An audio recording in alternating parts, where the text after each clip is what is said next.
Bonjour à tous, aujourd'hui on va déballer ensemble mon nouveau compteur de vélo. Donc comme vous avez pu le voir dans le titre, c'est le Garmin Edge 1040, ici en version non solar, puisqu'il existe en version Garmin Edge 1040 Solar, qui a la particularité d'avoir un petit panneau avec la recharge solaire au-dessus du compteur. Moi j'ai pris la version classique puisque ça me suffisait. Donc il existe en version bundle avec capteur de cadence et vitesse, mais moi j'ai pris la version classique, puisque ça m'allait très bien comme ça. C'est un compteur qui a quasiment 2 ans. Il est sorti en juin 2022 au prix de 599 €. Donc c'est très cher, c'est un des compteurs les plus chers du marché. C'est un compteur haut de gamme forcément, qui est utilisé par beaucoup de pros, qui a beaucoup de fonctions, comme on le verra plus tard. Et moi je l'ai payé un peu moins, je l'ai payé 450 € sur le site Baikin.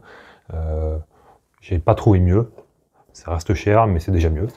Ici on a le premier côté du compteur, le deuxième côté et quelques informations derrière. Hop.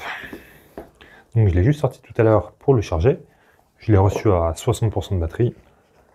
Là il est plein. On voit qu'il est grand déjà, écran de 3,5 pouces, tactile bien sûr. Et il pèse un certain poids, il fait environ 150 grammes, ce qui n'est pas rien. Moi j'ai actuellement le 530, on voit qu'il est au moins moitié plus grand, et il fait 2,3 pouces de mémoire ou 2,6 pouces et aussi bien plus lourd. Mais en même temps il est plus robuste, ça sent tout de suite. Les plastiques sont durs, il y a un petit peu de métal. Ici, on a la petite trappe de recharge, hop, avec la prise USB type C, puisque Garmin a enfin passé là-dessus. On a le petit joint sur la trappe, et on voit une petite vis, qu'elle se remplace si besoin. Voilà. Et ici, on voit que le support de fixation est enfin métallique, puisque sur les anciens compteurs, le support plastique des fois s'arrondissait avec le temps, ce qui rendait impossible la fixation du compteur. Donc là, ça devrait être plus solide. Hop. Voilà. Ensuite, on a notre câble USB type C, très bien. On a notre support, enfin nos supports de potence avec les joints ici et les élastiques. Là, ça ira bien sur les potences classiques. Là, notre support déporté pour cintre rond, en 31,8 de mémoire. Donc pour VTT ou route. Sur les cockpits, ça n'ira pas. Moi, j'ai un cockpit Canyon, mais j'ai un support déporté pour. Et ici, on a notre Dragon, des entretoises et une clé Allen, probablement pour fixer la Dragon, je pense.